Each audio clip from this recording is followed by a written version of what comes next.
beliau, waktu dan tempat kami persilakan.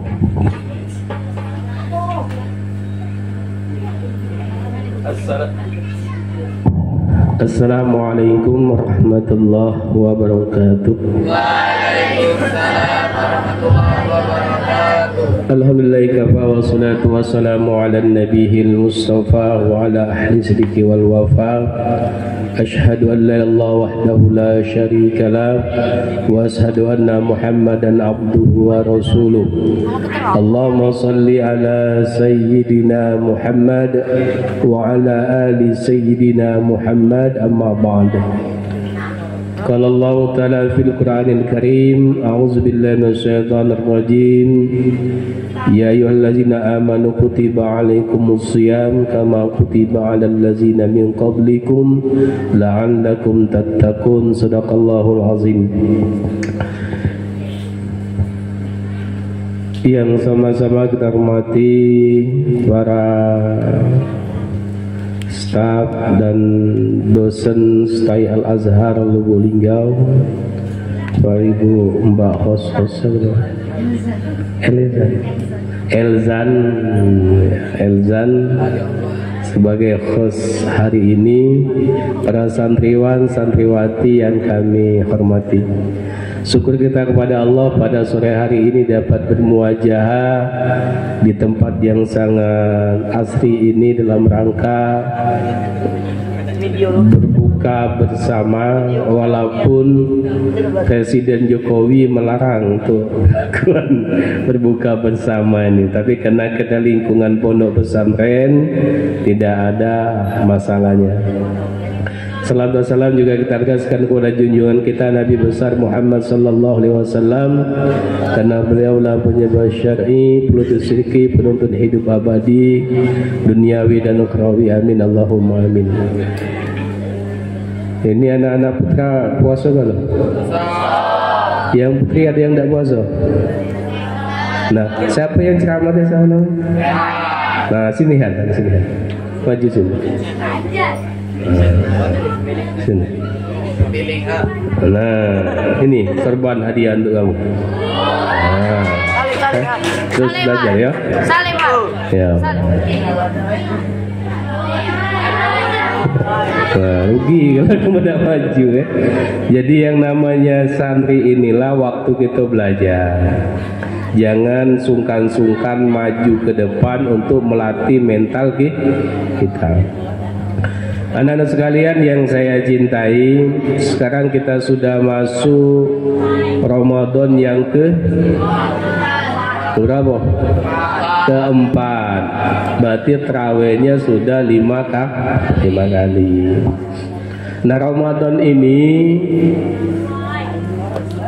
pada zaman Nabi Sallallahu Alaihi Wasallam sebelum hijrah ke Madinah belum ada perintah puasa Ramadan. Ketika Rasulullah hijrah ke Madinah, dari Mekah ke Madinah, Rasulullah hijrah, barulah dapat perintah puasa Ramadan. Namun sebelum itu, sebelum Rasulullah dapat perintah ini, Rasulullah berpuasa seperti yang dilakukan oleh Nabi Musa alaihi salam. Puasa apa itu? Puasa Asyura. Dalam rangka apa? Syukur kepada Allah atas terbebasnya dari kejaran Fir'aun laknatullah. Nah, Nabi Muhammad dengan umatnya ikut puasa Asyura. Nah, orang Yahudi pengikut Nabi Musa alaihissalam ini yang sudah tidak meyakini bahwa Nabi Muhammad yang terakhir ini, dia mengejek-ngejek umat Nabi Muhammad. Nah, tuh lihat umat Nabi Muhammad dulu. Miluk-miluk kita puasa di puasa juga. Dia kata pendirian, dia kata ajaran agamanya puasa, miluk-miluk kita. Kata orang Yahudi. Siapa orang Yahudi ini? Orang yang tidak percaya dengan Nabi terakhir, Nabi Muhammad. Kalau tidak percaya dengan Nabi Muhammad, berarti dia orang yang kafir, tidak percaya. Sedangkan rukun iman itu percaya kepada Rasul. Salah satunya Nabi terakhir Nabi Muhammad Sallallahu Alaihi Wasallam. Nah, sejak itulah Nabi Muhammad Sallallahu Alaihi Wasallam pada tahun keduanya turunlah perintah, ya ayyuhallazina amanu kutiba alaikumusiyam kama kutiba alal ladzina min qablikum la'allakum tattaqun. Turunlah perintah ini, Allah ngomong seakan-akan dengan Nabi Muhammad dan umatnya, puasamu ini khusus untuk umatmu, 1 bulan kau lakukan, fadilahnya, kelebihannya, keutamaannya tentu tidak sama dengan keutamaan puasa-puasa yang dilakukan oleh umat-umat sebelum kamu. Fadilahnya besar. Kalau dia puasa Asyura, puasa Surabaya. Tapi kalau bulan Ramadan ini lihat fadilahnya kan banyak. Salah satunya kata Rasulullah apa? Man shoma Ramadanan imanan wahtisaban ghufira lahu ma taqaddama min zan. Barang siapa yang berpuasa dengan iman, yakin kepada Allah, ikhlas karena Allah, ghufira lahu, maka dosa-dosa yang dulu, bukan sehari 2 hari kemarin, bukan seminggu 2 minggu kemarin, bukan tahun 2 tahun kemarin, mulai dari akil balik itu, maka dosa itu dihapus oleh Allah Subhanahu wa ta'ala. Sadar fadilahnya puasa.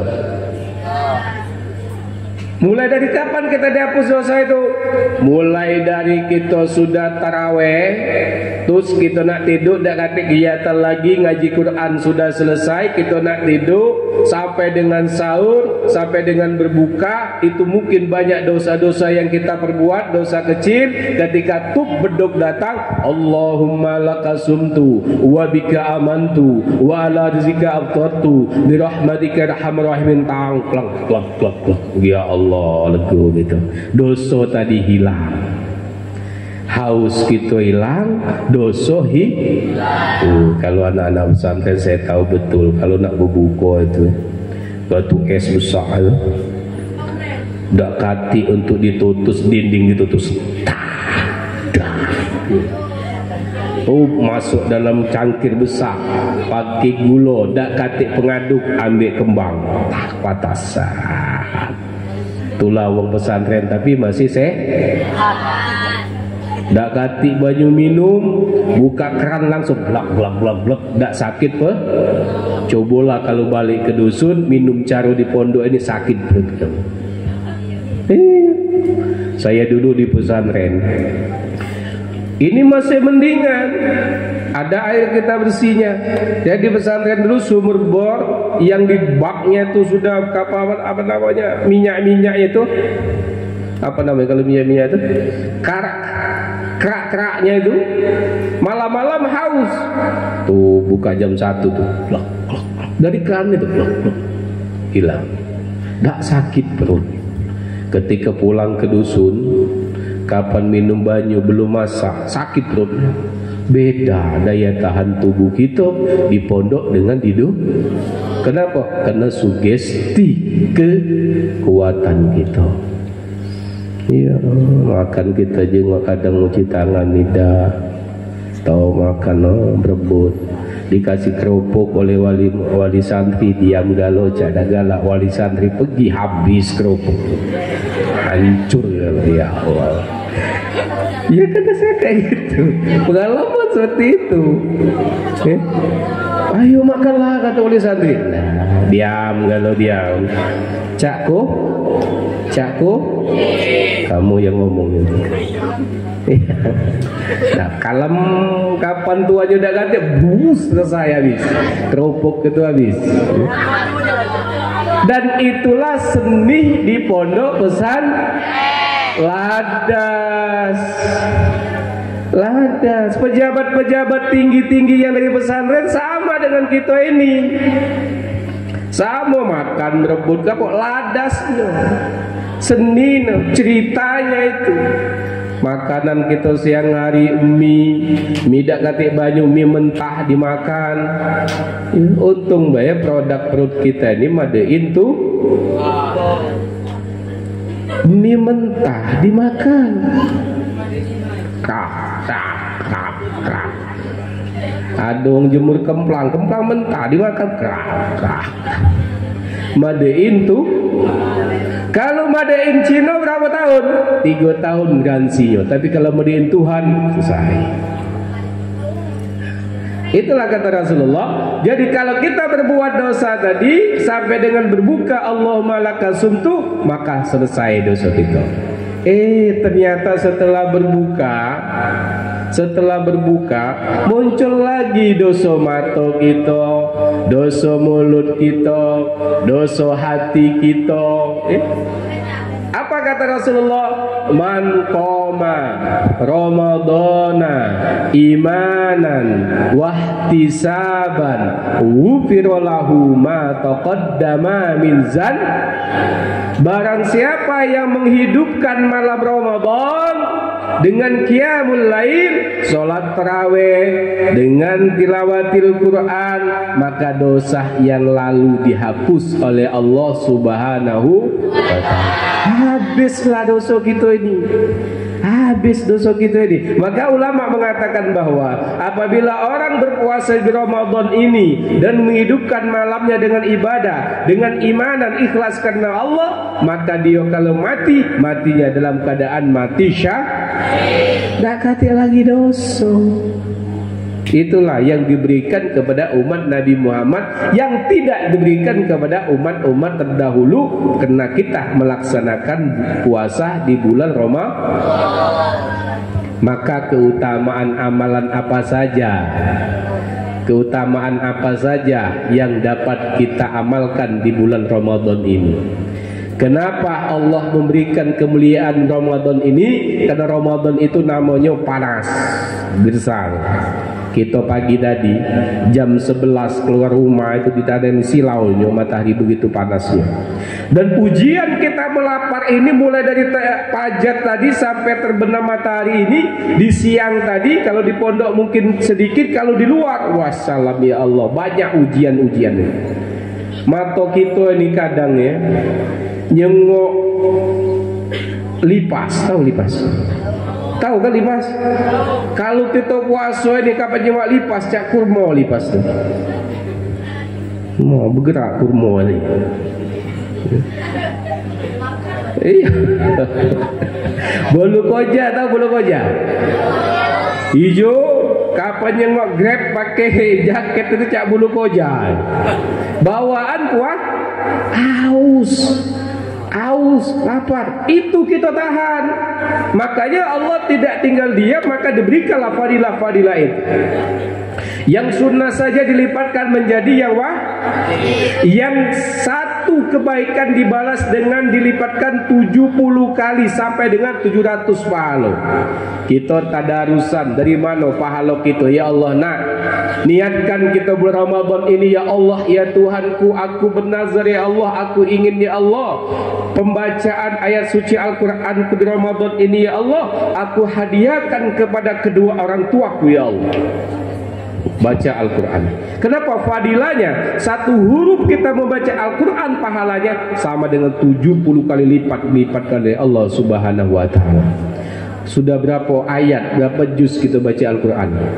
Ini tadarusan enggak? Berapa juz sudah dapat? Al-Fatihah saja itu sudah 27. Al-Fatihah berapa ayat? Berapa huruf itu? Ya. Al-Fatihah sudah banyak. Dan tidak mungkin kalau kita membaca Al-Quran itu cuma satu huruf. A'udzubillahi minasyaitonirrajim. Bismillahirrahmanirrahim.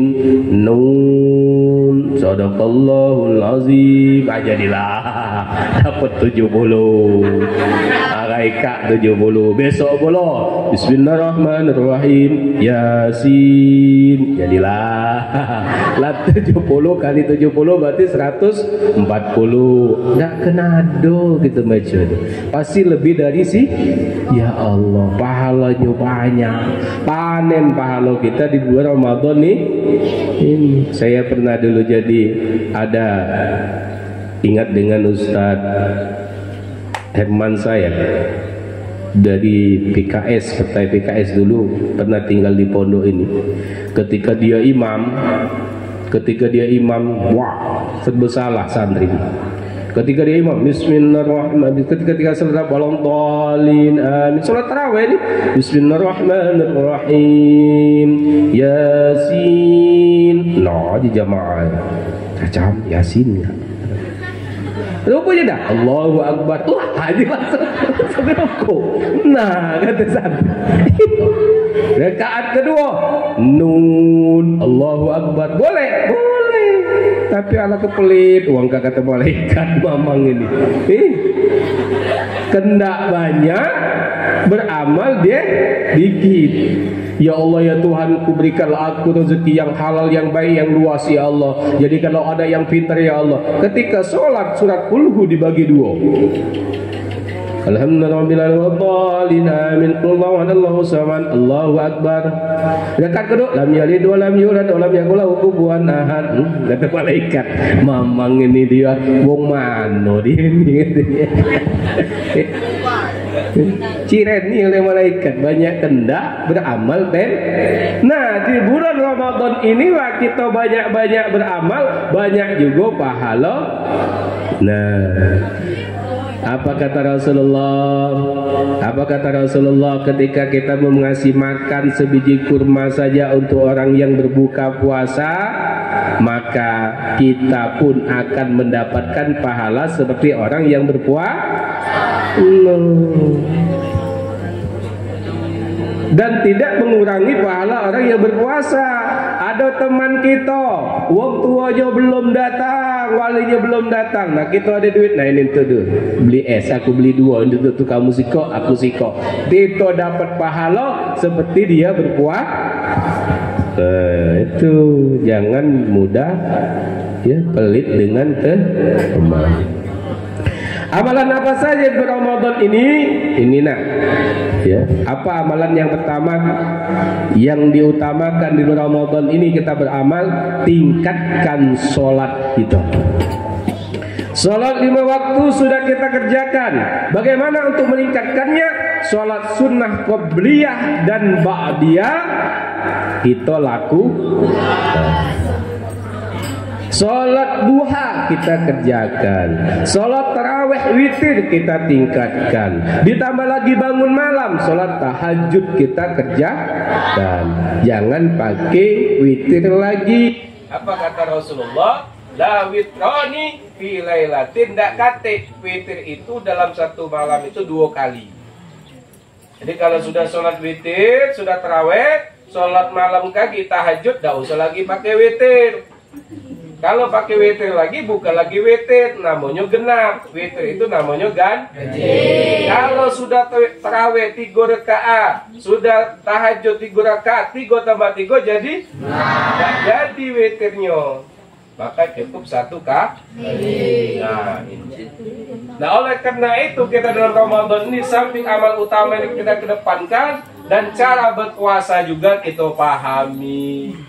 Sekarang saya mau dengar, coba sama-sama niat sahur. 1, 2, 3.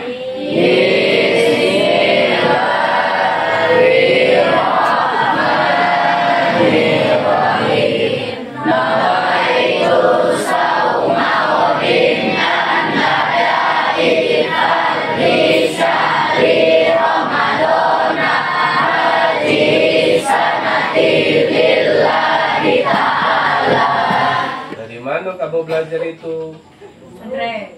Sampai mana?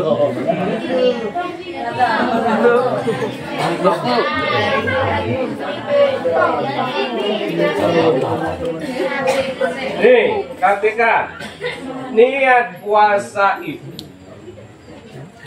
kalaupun seperti yang kita baca tadi itu tidak membatalkan puasa kita, masih boleh. Tapi kalau kita dari pesantren ini harus paham kaidah bahasa Arab dengan ilmu yang bagaimana yang benar? Nawaitu sauma ghadin an ada ifardhi sahri ramadhani hazihi sanati lillahi ta'ala. Kalau ramadhani hazihi sanati, kalau ramadhana hazihi sanata. Jangan ramadhana hazihi sanati. Jadi harus konsekuen dengan ilmu nahunya. Nawaitu sauma ghadin an ada'in fardhi ramadhana hazihi sanata lillahi ta'ala. Itu yang benar dalam kaidah nahunya. Coba sama-sama kita ulangi yang pakai ramadhana. 1, 2, 3. Nawaitu sauma ghadin an ada'i fardhi syahri ramadhana hazihi sanata lillahi ta'ala. Ya, yang kedua ramadhani. Coba 1, 2, 3. Nawaitu sauma ghadin an ada'i fardhi syahri ramadhani hazihi sanati lillahi ta'ala. Nah, itu yang benar dengan kaidah. Jangan lagi ramadhana hazihi sanati yang siwal. Jadi istilah dalam nahwu itu Ramadan itu adalah ismul lazi la yansharif, tidak bisa ditasrifkan. Tuh, yang kedua harus kita pahami niat ini nawaitu sauma ghadin. Sengaja aku puasa esok Sekarang kita bahas juga. Ini kan pesantren harus tahu. Jangan miluk-miluk cara zaman dulu. Kalau nawaitu sama sengaja puasa esok hari, berarti esok tak puasa nih. Nah, kalau kita pakai bulan Hijriah, bulan Qamariyah, pergantian harinya kapan? Pergantian harinya kapan?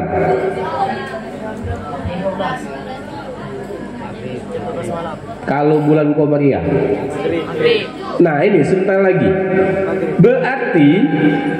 Berarti ini hari Ahad. Sudah maghrib pagi, sudah masuk kita di hari Senin.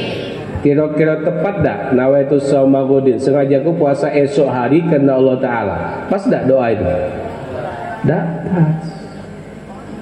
Nah, tapi karena kita di Indonesia ini umumnya memakai bulan tahun Syamsiah, pergantiannya di tengah pas. Jadi sudah terawih nawaitu shauma ghadin, benar. Tetapi kalau kita niat ini tadi kita pakai ketika ingin sahur, pas dah itu. Kita besok tak sahur ini sebelum subuh. Nawaitu shauma ghadin an nada'in fardhi syahri ramadhani hazihi sanati lillahi ta'ala. Pas dah doa itu? Niat itu pas dah? Kurang pas. Kenapa? Kita lah sudah masuk hari Senin. Jadi bagaimana niatnya? Nawaitu shaumi hazal yaum an ada'i fardhi syahri ramadhani hazihi sanati lillahi ta'ala. Yang perempuan paham tak maksudnya itu? Nah, makanya kenapa ini ulama menganjurkan niat ini kita pasang setelah tarawih? Karena puasa Ramadan ini berbeda dengan puasa sunnah. Kalau puasa sunnah, Rasulullah itu kalau jam 9 atau lebih dari jam 9 dia nanya, istrinya siapa? Aisyah, ada makanan tak si pagi ini? Tak kati. Nah, sudah ada usah kamu pikir, aku puasa. Asal sebelum kita dari fajar tadi belum makan atau belum memasukkan sesuatu ke mulut kita, nah boleh kita berpuasa. Artinya niatnya boleh di saat itu. Tapi kalau Ramadan niatnya itu ketika sebelum imsak. Kalau tidak pakai niat maka tidak sah. puasa yang kita kerjakan. Khawatir kalau kita lupa menjelang sahur, maka setelah tarawih itulah kita baca niatnya sama. Kalau tarawih lupa kita baca, ketika sahur kita nak membaca, maka nawaitu sauma godin, godinnya dirubah menjadi nawaitu sauma hadzal yaum an ada'id fardhi sahri ramadhani hazihi sanati billahi ta'ala. Ini jadi amalan yang pertama, kita kembali lagi tingkatkan sholat kita. Nah, lah sudah siap pada bukuan? Oh, siap, siap. Masih lama kita, ini masih 20 menit lagi. Ya masih 20 menit, 15 menit lagi. Itu yang pertama, yaitu sholat. Karena di dalam sholat ini, anak-anakku sekalian yang saya hormati, kenapa sholat tarawih ini? Tarawih ini namanya sholat santai. Sholat tidak usah banyak rakaat, tapi terburu-buru, santai-santai saja. Itu sholat tarawih. Maka dari rakaat ke rakaat, selesai rakaat kedua itu duduk santai saja. Nah, karena mengisi kekosongan itulah maka diisi dengan bilal tarawih, selawat kepada Nabi. Nih, bayangkan anak-anak sekalian, dan sholat tarawih yang kita kerjakan ini, anak-anak, yang kita lakukan qiyamul lail ini dilakukan setelah sholat isya. Supaya apa? Dengar sini dulu, pakai dulu buku. Dengar sini dulu. Kenapa sholat tarawih ini diletakkan setelah isya? Karena Rasulullah tahu kalau kita sudah berbuka, ya, minum banyulah banyak, makan pempek pulau, ditambah dengan makan nasi juga, maka perut kita ini ngejut. Tahu tak ngejut? Kaget, dari fajar sampai sore ini tadi tak diisi apa-apa, makan tak diisi, minum tak diisi, tak tahu langsung masuk makanan, apalagi langsung es, langsung dingin dadoni. Itu pengaruh jantung luar biasa tuh. Makanya jangan dibiasakan langsung berbuka itu minum es. Kalau kita ini ya, apalagi usia 40 tahun itu dengan teh panas gitu. Kaget, pembuluh darah kita ini tertutup, keringat tidak keluar. Makanya kalau kita tidak sholat tarawih, cuma mamang-mamang kita di dusun gitu, ya, kalau dia sudah tarawih, sudah berbuka, makan banyak, minum banyak, badan kesederhan, lemes, tarawih dah di depan TV bulak-balik bena, depan TV nah. Nonton sinetron apa? Ceboy. Dak tarawih lemes badannya, tidur dak galak badan lemes. Tapi kalau kita tarawih, gerakan-gerakan sholat itu membuat kita keluar keringat, pori-pori kita terbuka, keringat keluar, badan kita segar kembali. Setelah tarawih nak makan apa lagi, kita laju. Nah itu padilah kelebihan daripada sholat tarawih ini. Nah, ini dari segi sholat tarawih ini luar biasa padilahnya untuk kita. Yang kedua kata Rasulullah, yang kedua amalan utama di bulan Ramadan ini apa? Tingkatkan sholat. Yang kedua adalah membaca Al-Quran kita baca. Zayyinu buyutakum bitilawatil Qur'an. Tingkatkan, sinari rumahmu itu dengan cahaya Al-Quran. Jangan Al-Quran itu sebagai penghiasan saja. Kita baca, nah sudah baca kita tadabburi, kita pelajari Al-Quran itu. Dengan membaca Al-Quran pahala kita banyak, Mulut kita keterbiasaan, insya Allah hati kita akan tenang. Yang ketiga apa? Amalan yang ketiga di Ramadan ini bersedekah, berinfak, bersedekah. Sedekah itu apa saja? Tak mampu materi, tak tahu aku tak kata duitan mana aku sedekah. Sedekahlah dengan kullu ma'rufin sedekah, kata Rasulullah. Setiap perbuatan yang baik itu sedekah. Hari ini aku nak bersedekah, duit aku tak kata, ambil sampah kita limpah, buangkan ke tempat sampahnya di tempatnya, itu pun sedekah. Sedekah. Mengani wong tahajud itu sedekah.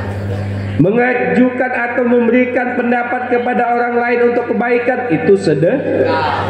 Bahkan tersenyum pun itu sedekah. Harus punya lawan. Senyumnya harus punya lah. Nah, kalau senyum dekati lawan bukan sedekah, itu namanya si gila. Nah, ini anak-anak sekalian yang saya cintai dan saya hormati, inilah amalan-amalan. Sebenarnya banyak amalan ini, tapi dari 3 ini saja bisa kita kembangkan. Yang pertama, tingkatkan sholat kita. Yang kedua, tilawatil Quran. Yang ketiga adalah sedekah. Selain daripada itu nanti ada iktikaf, ada umroh dan sebagainya. Anak-anak sekalian, kira-kira ini yang saya dapat sampaikan. Ada pertanyaan, silakan. Ada nak bertanya tak? Yang ibu-ibu, anak-anak santriwati, silakan nak bertanya. Santriwan. Nah, kalau tak kata saya sampaikan ya kepada anak-anak sekalian, di pondok pesantren inilah kalian untuk menempah diri. Kegiatan-kegiatan muhadharah itu jangan kau lewati. Disitulah kau belajar ditempah untuk berani, ya, berbicara di depan orang Nah, kita tidak tahu ini depan-depan ini, ke depannya mungkin ada yang dari DPR, ada caman, ada hamsib, macam-macam lah. Yang penting setidaknya bisa berbicara di tengah orang banyak, pengurus masjid dan sebagainya. Jadi giat-giatlah belajar. Ayo silakan yang ingin bertanya. Mungkin yang ibu-ibu, yang ingin perempuan. Santriwati. Nah, sekarang kalau tak kata bertanya, masih nunggu menjelang berbuka ini, saya ingin bertanya, kalau seandainya saya berkumur-kumur dengan air sirup, air marjan, batal tak puasanya? Semua air marjan, batal tak puasanya?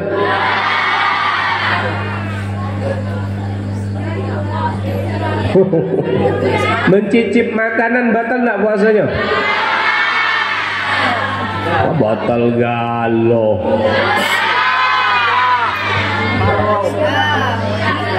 Ini yang harus kita pahami. Yang membatalkan puasa itu memasukkan sesuatu di lubang yang 5. Hidung, nyuci hidung kelebihan batal. Saya ingat dulu dari guru kami waktu di pesantren, nak, kalau kamu belajar ngantuk-ngantuk, cucuk hidung biar bersih, tidak ngantuk lagi. Sim, ada lagi ngantuk. Kapan nak ngantuk lagi, cucuk lagi. Sim, ngantuk. Tapi kalau bulan puasa, tidak boleh kita menyucuk lubang terlalu dalam, itu akan membatalkan puasa. Tapi kalau di ujung sini saja boleh. Mulut, nih. Ini dengar, ini ilmu. Telinga kalau kita sebatas telunjuk tidak membatalkan puasa.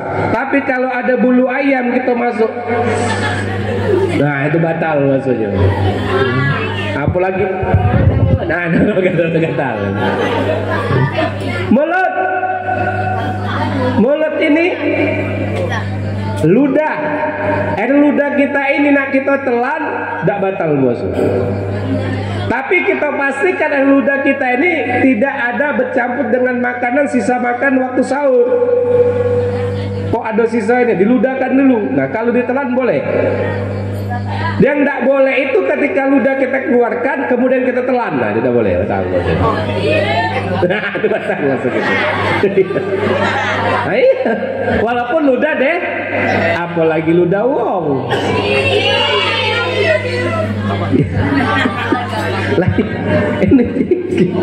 Ini nah bagaimana dengan permen? Bagaimana dengan cicipan makanan? Itu hukumnya makruh. Boleh nyicipi makanan karena ada pembatasnya ketika dicicip, karena menyicipi itu adalah lidah yang punya rasa, itu adalah makanya buaya dak kate lidah. Di mana lidahnya? Di bunga buaya dak kate lidah, apa be langsung dia makan. Dak kate rasa dia nak manis nak pahit dak. Nah tapi kalau yang namanya kita ini di lidah inilah ada terasa pahit, asin dan sebagainya. Nah ketika kita cicip makanan pahit langsung kita ludahkan, itu tidak membatalkan puasa. Nah tapi kalau kita langsung telan, itu batal puasanya. Selagi belum ditelan maka tidak batal puasa. Nah ini saja anak-anak sekalian yang kami sampaikan, mudah-mudahan bermanfaat. Mari kita bersama-sama mengamalkan Ramadan ini, kita tingkatkan dengan tilawat Al-Quran, qiyamul lail, dan kita berdoa kepada Allah Subhanahu wa taala supaya ayat-ayat yang kita baca, huruf per huruf yang kita baca ini dapat kita hadiahkan kepada orang tua kita, baik yang masih hidup maupun yang telah meninggal dunia, untuk kesehatannya, untuk kekuatannya, untuk murah rezekinya, sehingga kita dapat menuntut ilmu ini, mendapat doa dari orang tua kita. Dan jangan putus asa minta doa dengan orang tua kalian. Ya Allah, ya Tuhanku, ibuku, aku minta nian kepada ibu untuk mendoakan aku untuk jadi orang yang sukses. Insya Allah doa itu akan diijabah oleh Allah. Ini saja kebenaran dari Allah. Selain kami pribadi, bila nasta'in. Wassalamualaikum warahmatullahi wabarakatuh.